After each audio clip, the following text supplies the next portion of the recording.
CashFlow Diary Podcast, episode 284.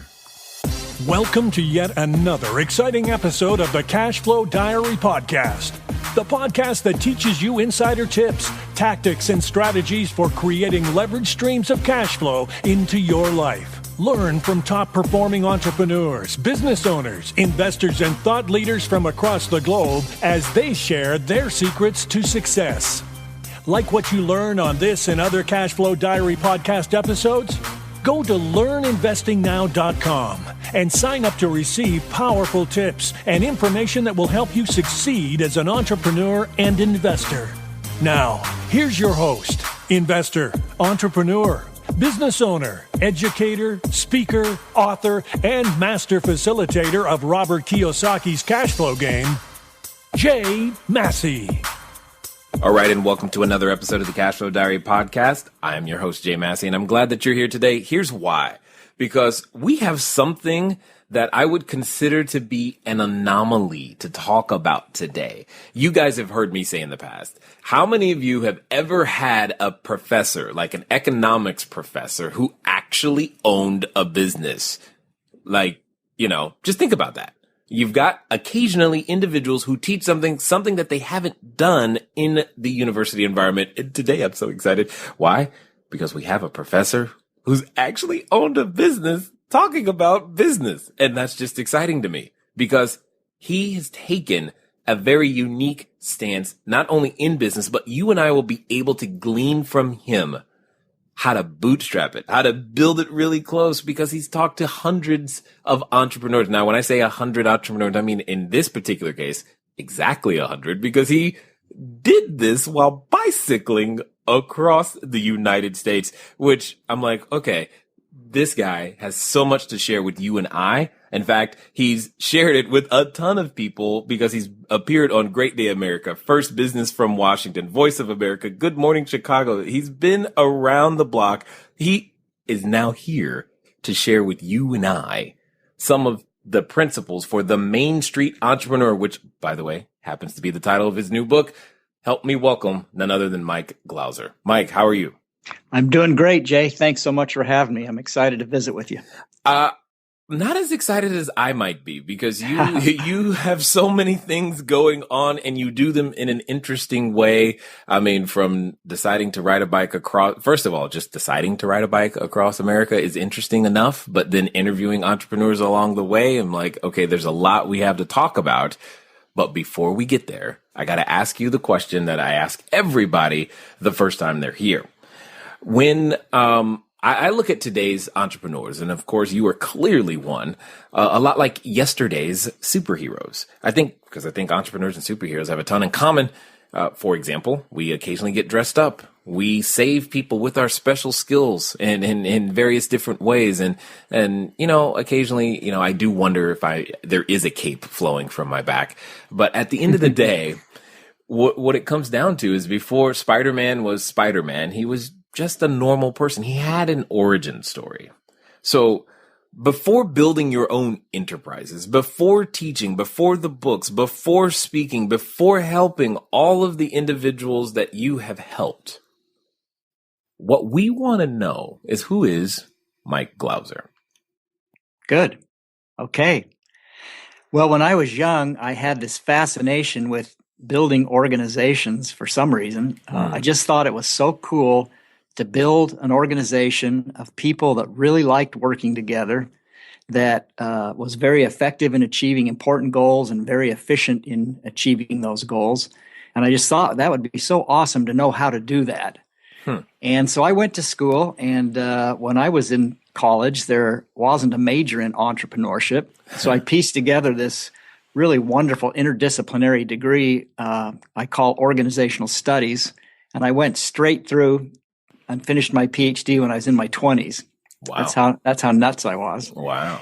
And then I took a job teaching, and I went into my first MBA course, and I had a lot of bravado. I walked in, put my name, Dr. Glauser, on the board because I just passed my, my exams and had my PhD. And I turned around and I was horrified that I was the youngest kid in the class by probably 10 to 15 years. And I realized I had studied a lot about organizations, and I knew a lot about organizational theory, but I really didn't know much about organizations. And these MBA students were in an executive MBA program, and they were in the furniture industry and the tobacco industry and the insurance industry. And so at that point, I said, you know what, if I'm going to become a thought leader someday in this field and have an impact, I've got to leave the safe harbor of the university and go become an entrepreneur and practice what I've been preaching. And it was kind of frightening to see if I could actually do it. And so, my wife and I built our first company. She is trained in nutrition and health and fitness. And my degree, of course, was in, management, business strategy, and, organizational theory. And so we combined our talents and built our first company. And we grew it was a multi-million-dollar business. We had 500 employees. And nice. I was sitting in my office one day, and I just couldn't believe, what we had done and how quickly it had happened. And I got a phone call from he's the CEO of a publicly traded company in Toronto. And he said, Mike, I've been tracking you guys and you're awesome. And I want to buy your company. And I said, it's not for sale. And he said, what everybody says, everything's for sale for the right terms and the right conditions and the right price. And can I fly to your corporate office and spend a few days with you? And I said, yes, you can. But I'm telling you, the business is not for sale. Right. So he flew down and he studied our books for a few days with his executive team. And then he came and put an offer on my desk, an offer sheet, 1 page. And I looked at the bottom line. The number was too low. And I just said, well, it's been nice meeting you, but the company's not for sale and this number's too low. And he said, well, write a number at the bottom of the page that you would sell this company for. And so I wrote a big number there. It was quite a bit bigger than his.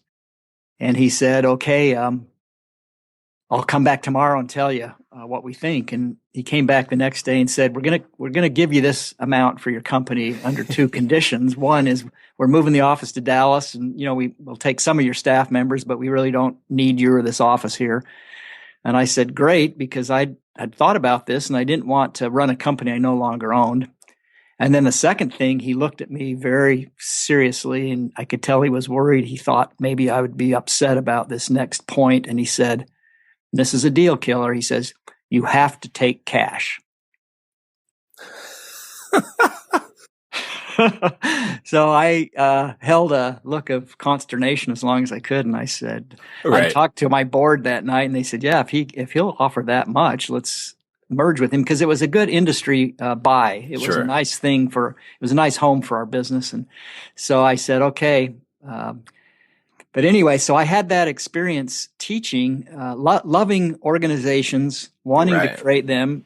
I went out and actually did it. Right. And then when I wanted to go back to the university, I was kind of shocked that what was being taught did not reflect anything that I had been doing as a real entrepreneur. It was theoretical. It was research-based. It was correlating one little variable with another little variable. It had maybe statistical significance, but no practical significance. And I never met an entrepreneur that read any of those academic journals. So I just said, you know what? What I'm going to do is I'm going to try to teach entrepreneurship differently. I'm going to become like an entrepreneurial anthropologist and go out into the field and find out what, everyday men and women really do to build companies. And so that's me. That's what I've been doing for 20 years is gathering oral histories of businesses and then using those stories to write articles and to write books and to create films and to try to get the message out, the message of hope, and to teach people that we can create our own jobs. We can create our own companies. We can be successful. And everyday American men and women are doing it all across the country. And, we have thousands and thousands of articles written about eBay and Google and Facebook and Instagram. And we have almost nobody writing about the 28 million small business owners that are creating, 55% of the jobs in America. Right. And they're not real sophisticated, and they don't always have academic training, but they build these incredible companies with purpose and passion and tenacity and just sound principles. And so that's what, my mission has been, is to try to highlight those great heroes, those unsung heroes, and summarize the keys that they teach us, and then, help other people create businesses. And at our Center for Entrepreneurship at Utah State University, we've helped launch over 100 companies in the last few years. So I think that's awesome.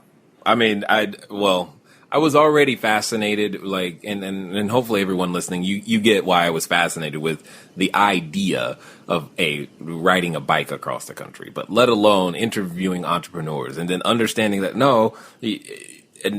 we have a professor who's like, you know what? Let me go do this and then teach. And I'm like, are you kidding me? This is awesome. And to hear you, because that is one of my underlying frustrations, is that, I mean, again, college dropout, I never finished. I had to build what we have from ideas and scrounging resources together and figuring it out and bumping my nose and head and every other body part along the way. And I'm like, and then occasionally I run into people with, I have a master's degree, and I'm like, I don't think that's going to help you. It's going to be a handicap at the beginning. In my business work, my consulting work, I don't use the title Dr. Glauser. I don't even tell anybody I have a PhD because it's kind of a cut, it's kind of embarrassing in the business world. But the funny thing, these 100 entrepreneurs we interviewed on our bicycle ride across America, none of them had any training in entrepreneurship. Perfect. And I think 6 or 7 of them had a business degree, and the rest were just, great people that worked hard and figured it out and gave phenomenal customer service and, pivoted when they had to other streams of revenue. And it was just the most incredible thing I've ever done to cross America on a bicycle and meet these people that just we don't know about. Right. So many of the listeners know, and maybe not, but just as a quick recap, that's kind of what you're describing is how, my wife and I started. It wasn't because, we had some sort of business advantage. It was born out of necessity and figuring it out. My question, I guess, to you, Mike, now that you've been able to look at both sides, because you have a very, very unique perspective, in my opinion, about, business and how it's taught, specifically how it's taught. What would you say to the individual that's listening right now who's like wondering, do I have what it takes to make it? The answer is yes. Everybody has what it takes to make it. There's a big debate about whether, successful entrepreneurship is in our DNA or in our genes or part of our personality, and or if anybody can do it. And I'm absolutely convinced that the research we have done and the keys to success we've identified, they are practices that anyone can learn to implement in a marketplace.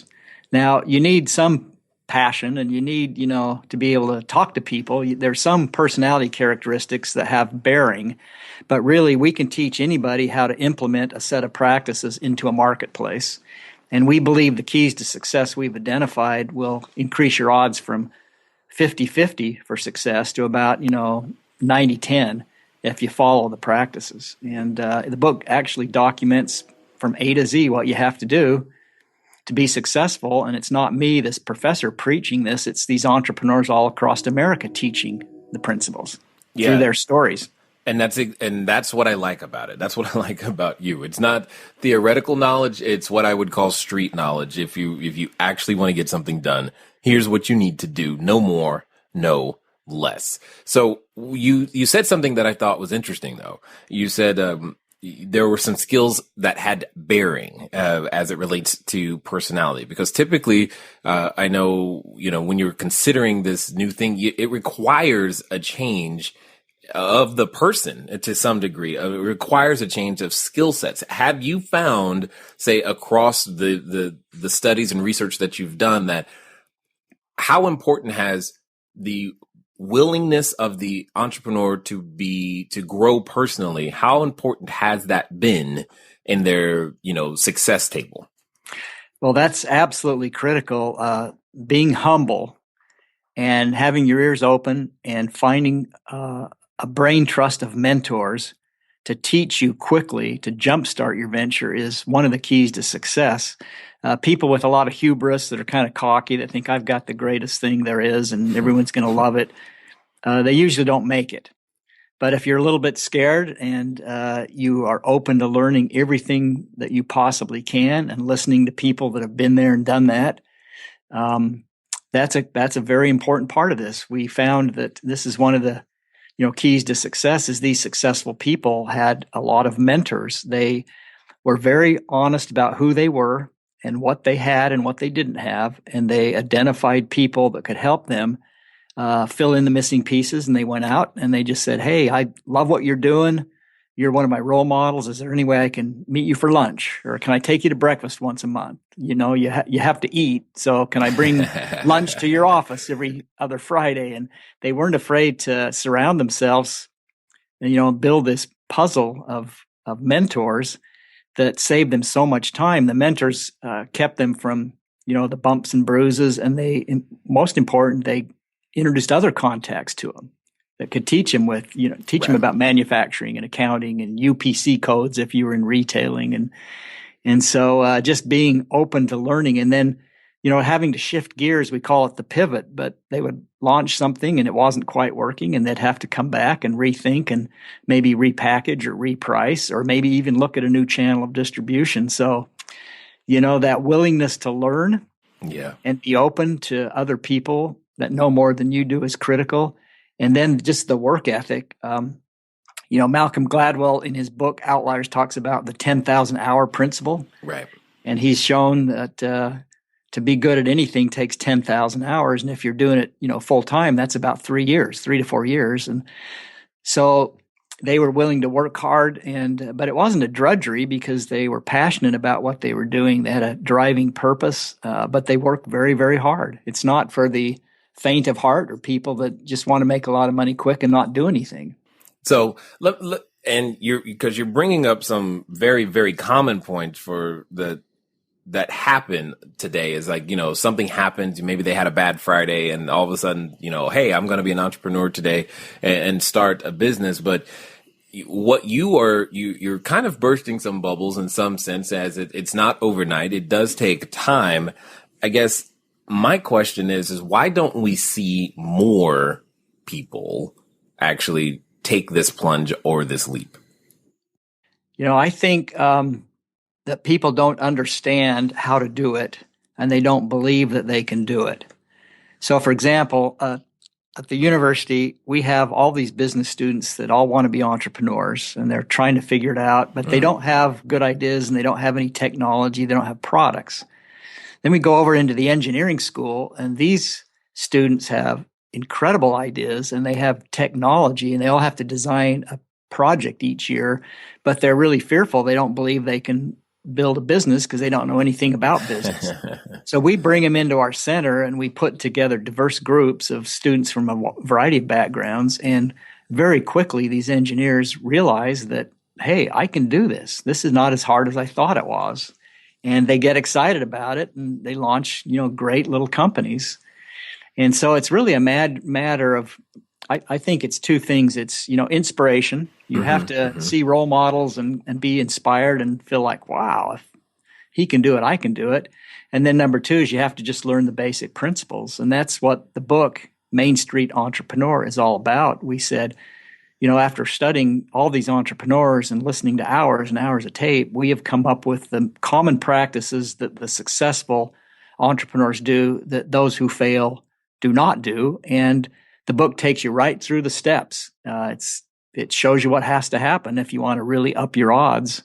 And it starts with, evaluating your experience and looking at the ideas you have and testing your ideas against a set of criteria. So, we've tried to make it really, really simple. Right. And give people hope and confidence. Got it. And one of the things that I've seen and I believe is a help and at the same time can be a bit of a challenge. I think, for a lot of reasons, becoming an entrepreneur, starting a business, I think most Americans have a unique advantage in general, just because you live in the United States. But I also believe that technology makes this process like the barrier to entry is like, you just need a cell phone type of thing. That's what it feels like to me. Is that something that you've seen work out and play out as well? Yeah, I get this question a lot from journalists and podcasters. They say, "Is it easier or harder to start a business today than it was 20 years ago?" Right. And I can tell you, it is far easier today. And there's some reasons for that. And one reason Okay. is technology. The same technology that big corporations used to have that was very, very expensive is now available to anybody. So we have computers, we have desktop publishing, we have all kinds of performance management softwares that are available, cell phones. We can work from anywhere, and it's cheap. So that's one thing. The second thing is the internet now has allowed us to not only have geographic markets where we're located as a business, but it can give us national and international markets. Yes. We can have niche markets all over the world for our products. Another thing is that there's a real preference across America now for smaller businesses. People are getting tired of the big boxes, the big chains, and they want to support the local business, the local vendor. And all the surveys show that we like small businesses more than big corporations if they have similar products, good quality, and good prices. Well, hold on. What do you mean? Because that I've not heard anyone say that one before. There's a preference for the quote unquote mom and pop shop as opposed to the Walmarts. That's what I'm interpreting from what you're saying. But you're like, is this like industry specific or just all services in general? No. In the book, I review some of the latest research on consumer preferences, and people, view small businesses, the favorability rating is like 65, 70%, and they view big corporations, the favorability rating is like 12 or 15%. Wow. And we like and trust small local vendors, and if they can meet our needs, that's the preference in the country right now. In fact, I was just in San Francisco, and there are actually zoning laws against big chains and big box stores, and they've defined what chains are, and they won't let, a number of those into the city any longer. Interesting. Hold that thought for just 1 second. I want everybody to hear what he just said and then interpret it, especially for those of you who are looking to be real estate entrepreneurs. If this is happening, if this preference is happening, and we just had an example of San Francisco and it's affecting zoning. Zoning is done at the city level. That city level meeting is something that's very, very public. If you go out and find where this is happening, that can give you an inside edge on being able to acquire the correct commercial properties in those areas. I'm just saying right now, what I just heard was a huge opportunity to be able to provide the real estate to that small business owner, because he or she has to put their shop somewhere. And you are learning at the same time I am that this is happening. But more importantly, I want to make sure you interpret what he just said properly so that you can go and use it to your advantage. So, Michael, with this happening, is there any other places other than San Francisco? Well, as a real estate guy, that's something that just like, whoa, what did he just say? Yeah. Here's what's happening. This is awesome. It's really to the advantage of the new startup entrepreneur. And that is that because we live in a high-tech world and we're losing touch with people, we can buy everything online. We don't ever have to interact with the sales clerk any longer. There's this growing need for high touch. So the high-tech revolution creates a need for high touch or community. Creates a need for people to interact and to be able to go and sit in the corner shop and talk to the business owner. And, in San Francisco, we met with Kristen Evans, who owns the Booksmith, and there are no more Barnes and Nobles in San Francisco any longer. And she thinks that, people can go on Amazon and different places and buy books quickly, and you can buy them, for your iPad or your Nook in the middle of the night. But she said there's just this incredible need for people to congregate and be part of a community. So she's doing extremely well by having author events and having, competitions and having classes in her store. And so people are just craving being part of a community, and they're really starting to prefer the smaller local vendor. The shop local movement is growing significantly. And so that's another advantage. But the last thing I want to mention, why it's easier to start a business now than ever before, is this whole concept of crowdfunding. Yeah. We've always taught that, quickly cobble together some resources to create a prototype and get it into the market cheaply to see if anybody really wants it before you spend, thousands and thousands of dollars. And if no one will buy it, don't go build it. Well, crowdfunding has allowed us to throw concepts into the marketplace and see if people will buy the products before we even produce them. Right. So, for example, I just met with the guys at Power Practical. They have figured out a way to create power to recharge your devices from fire. So you can be out camping and recharge your phone over your campfire. I love it. It's called the Power Pot, and you just put the pot on the fire, and it heats up, and it's got a cord on it, and it charges your MP3 player, and it charges your phone out in the middle of the wilderness. Off the grid. Now that's insanely awesome. And this is why I love entrepreneurs, because we take things that are problems, we rethink them, we figure out solutions, and then it comes down to, well, I wonder if anybody will buy it. I promise you, I would have never come up. But once you say it, you go, I can see a market for that. I can see people who would want to have that ability, from first responders to people who like camping and outdoors. I can see where this makes sense. That's awesome. Here's the thing. Inside your head right now are ideas. And one of the things that I hear a lot is, well, I don't have the money, so I can't do what I want to do. I can't. If only I had, then I could. One of the things I want to say to you guys, understand this. You have not a money problem. You have an idea problem. And the cool thing is you can always come up with a new idea. And then, in fact, you have many, many, many times. Now, all you got to do is put that intellectual capital to work. Maybe some of these episodes are giving you some ideas. Maybe you're still struggling for a few more. How about then I give you a copy of my book, a free PDF copy of CashFlow Diary, 10 Steps to Creating Wealth in Any Economy. Just go over to cashflowdiary.com/free book. Again, cashflowdiary.com/free book. And put in your email address, put in your name, and download it. And for those of you who are like, well, I'm never going to read that, I would prefer to have an audiobook. You do the same thing, because we have a special on the audiobook right behind that. So that will help you both. Anyway, let's get back to it.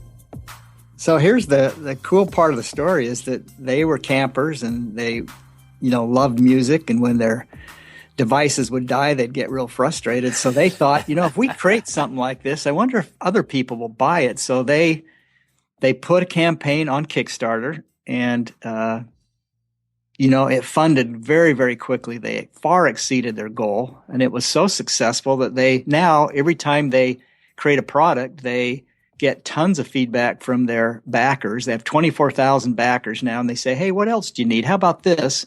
And if they can fund it on Kickstarter, then they go build it. And if they can't, they don't go build it. And so they've now raised $1.5 million to build 6 products. And here's the cool thing is about 30% of their customers during a given campaign will interact with them and give them feedback about, hey, this is cool, but how about if you tweak it? And how about if you make it do this? So their customers are now part of the product development process. They're part of the business, which is the highest level of customer service that there is when you have customers as partners. And the fun story is these campaigns were doing well enough that the producers of Shark Tank called them, and they were on Shark Tank, and Mark Cuban gave them $250,000 and owns 12% of their company. That's insane. I love, and this is what I'm talking about. Where else can you start with an idea and go, I wonder, and find, and if you take the actions to go find out, you can make some amazing things happen. Now, there's a couple of things that you've brought up more than once, and I'm going to assume it's important. Because I know for me, one of the things I'm always after is to close the feedback loop and make it happen as fast as humanly possible. And you mentioned that, smaller companies are often able to provide that better customer service. You mentioned here that this 30% engagement ratio, we'll call it, is a way to provide some of the highest levels of customer service when the customer is a part of the business in that way. Which I guess leads me to just ask a very general but interesting question there, at least interesting to me. Is the difference then between the preference of the big business to the small business customer service? That's part of it. There's a lot of things that small businesses do better than big corporations. And one of them is, customer service in large corporations is really, really pretty poor. And, the people on the front lines they're 7 levels down in the corporation, and they're interacting with customers constantly, and they're hearing things that need to be fixed or improved, but then they have to pass it up this hierarchy, 7 levels, and it never goes anywhere. But if you're a small company and an entrepreneur and you're, out there working with your customers and you're serving your customers with your own team, you hear things, you hear, primary information, and you're able to tweak and fix things faster. And also because you need customers to survive, you give better service than an employee that's making a minimum wage that's, your face to the customer. So that's one of the things. The other thing is smaller businesses can pivot much, much faster. They innovate. 50% of all of our innovations come from small companies, and 95% of all of our radical innovations, our disruptive technology, comes from smaller companies. And they're able to innovate for about 1/10 the cost that large corporations can create products. So they're just more efficient, they're more nimble, they're closer to their customers, they're listening to feedback, they're making changes quickly, and they're giving fabulous service. It's, we've gone from a kind of an agricultural economy to a manufacturing economy to a information economy to now what I say a customer economy, and that is customers have so many choices that they pick companies that they really like, and they pick vendors that they really like, and they don't have to go buy from people they don't like any longer.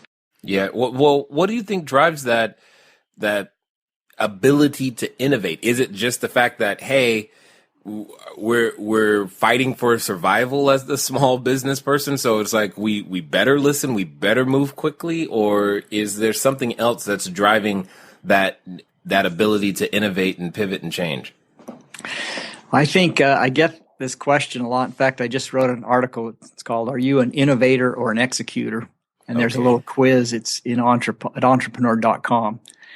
But it basically, innovation to me is not as difficult as we might think. We kind of think there's these really, really creative, innovative, curious people that come up with all the inventions. But really, innovation involves being very close to your customers and finding out what they need and what they like and what they don't like and what the missing pieces are, and then running ideas by them and letting them test products and give you feedback.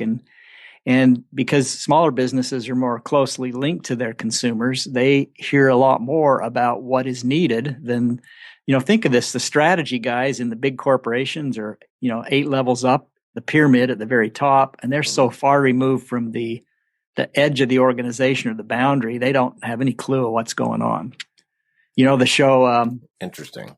Undercover Boss. Yeah, I love that show. At the end of that show, the CEO always goes, "I had no idea this was going on out in the field." And I always think, why didn't you know? You're the CEO. You should be out there. You should have known this stuff. Small business owners know that stuff. Well, okay. Well, then, but we have I'm sensing, but here's my challenge, Mike. All right. If we're starting small, as many of us are, right? Whether that's our first property or on the way to our hundreds or whatever the product or service is, at some point we get bigger. How does one maintain that closeness to the customer when we're trying to put in systems and all these other things that to allow us to serve more people, but also in effect distance us from, that, face-to-face handshake? I'll tell you what I've learned. This was a great insight I discovered running my own company. When you're the solopreneur and you're given the service, you give phenomenal service because it's your life. Your customers are your lifeblood, and you make sure everyone goes away going, "Wow, this guy's really good. That's a great company." But as you get bigger, you have other people providing that service. And so what I learned is that the service is in the system, and you have to create a system that perpetuates the same kind of service that you would give as the founder of the company. What that means is you have to, here's what I did basically, and this is talked about in the book. But first of all, and I've done this with a lot of clients I work for, you create a profile of mind-blowing service. So you go to your actual customers and say, if you were to come into our business and then walk out raving about us saying, these guys are the best, no one's ever done that for me, what would we have to do for you to say that? And so you create this profile of what they tell you would blow their minds. And then once you have that profile, you go out and you first recruit people that can naturally do that. And then number 2, you train everybody in that profile. And number 3, you reward everybody. You evaluate whether they're doing that, and then you reward them based on how they do that. So that profile of phenomenal service drives all the human resource systems. You recruit for it, you train for it, you evaluate it, and you reward for it. Got it. So in my company, I had 500 employees, and a lot of them were high school and college age kids. And so we said, hey, with every customer, we need to do these 5 or 6 things.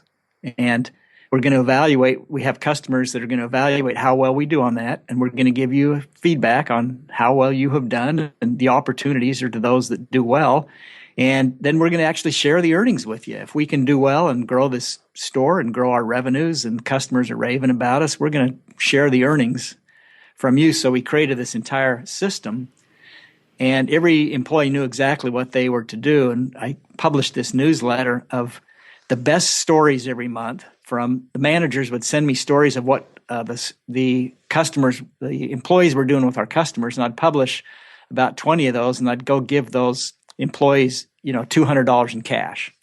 And so every month, the other employees would all read that newsletter and go, oh, I see what we're supposed to do. Oh, I want to get the $200. And they were all trying to outdo each other, giving phenomenal service to these customers. And they were even given better service than I would have given.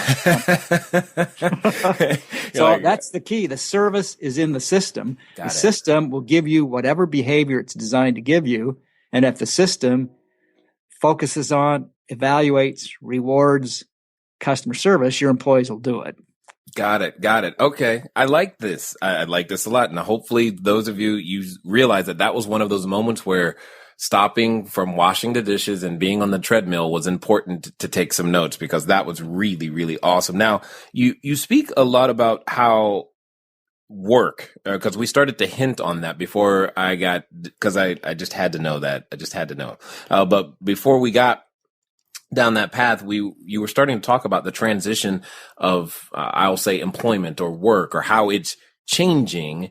And I know I feel this. I mean, and I'm grateful for technology, because it allows me to keep, labor costs significantly lower than they would be otherwise, to provide the service that we do provide and get the amount of content and products and services out there into the marketplace and make these things happen. But at the same time, what is work? And that's changing really, really fast. What's your thoughts on what I believe you call it, this new world of work? Yeah, this is the main reason we rode our bikes across America, to find these people. We were looking for people that had created jobs in places where there were no jobs. And we thought they would be great role models for the new world of work that we're facing. And this is going to sound like bad news, and it's not. I'm an optimist. I'm not an alarmist. But many people are predicting that our unemployment rate could rise to as high as 30% over the next decade. And it's because technology is eliminating jobs in every single industry.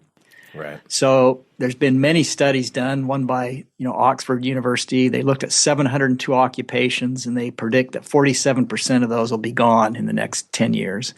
And the Associated Press did an extended study and published a number of articles saying that, in the future, people entering the world of work will be out of work about 5 times for a year or more during their careers.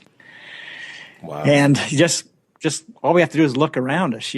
Software is replacing accountants and analysts, and e-commerce and self-checkout kiosks are replacing retail employees. And we've got online schools now that are replacing teachers in the brick and mortar traditional school. We've got delivery drones that are now being used in the medical world and in the retail world. We've got smart cars that will dramatically impact the driving transportation industry and the insurance industry. And it's funny that just this last few weeks, Wendy's announced they're putting self-serve kiosks in 6,000 of their restaurants. And the CEO of Carl's Jr. and Hardee's is studying that and will probably follow suit. And then a company in China that makes iPhones and products for Samsung, they just laid off 6,000 workers in China and replaced them with robots.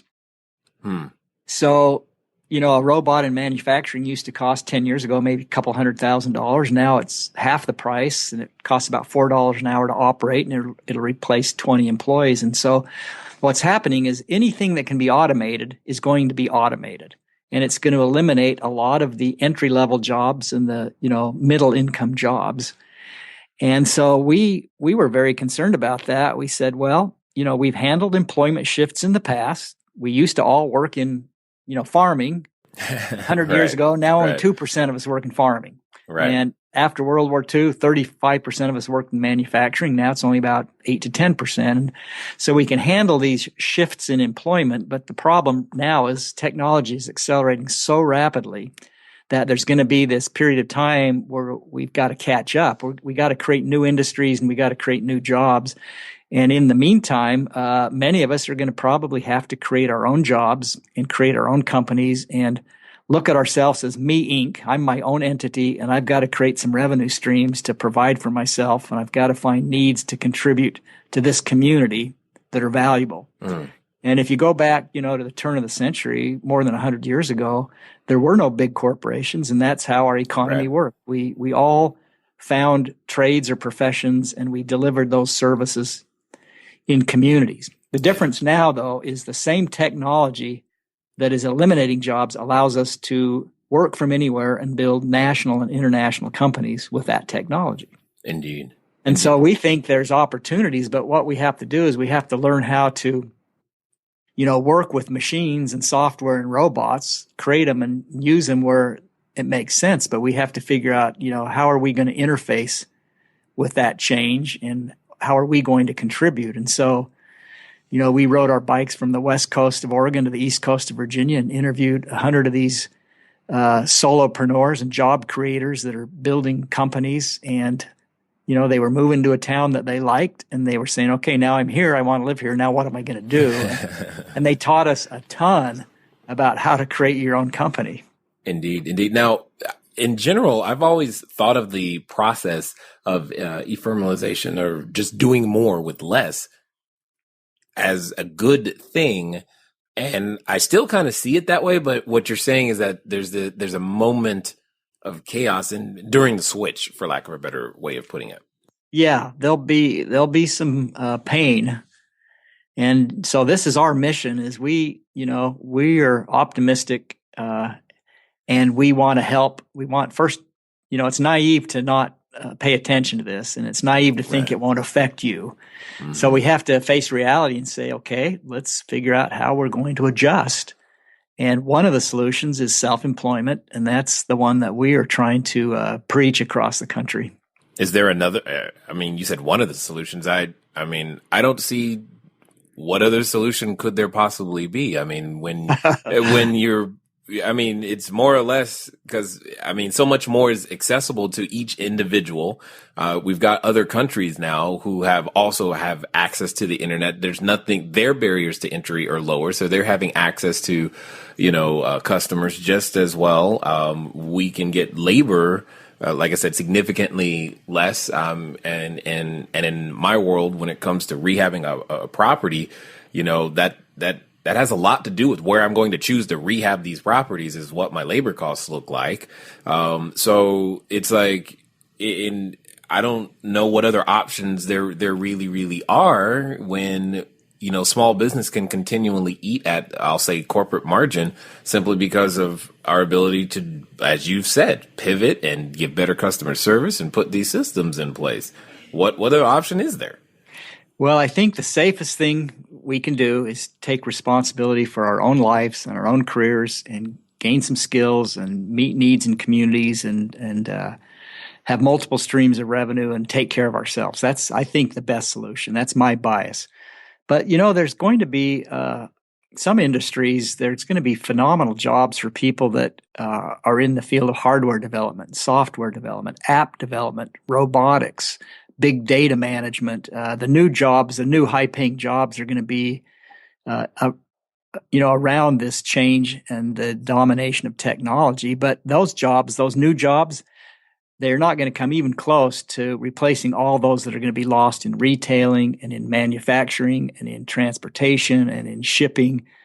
Even in medicine, healthcare, pharmaceutical, we're seeing more and more robots doing surgery and creating manufacturing drugs. And in the security industry, we're seeing robots take the replace of, security guards and officers. So some industries are going to be phased out and die. They're going to be dying, and others are going to be the up and coming ones. But the up and coming ones won't create enough jobs for everyone that's going to lose jobs in all the other fields. And so that's why I say self-employment is a solution, and I think it's the best solution.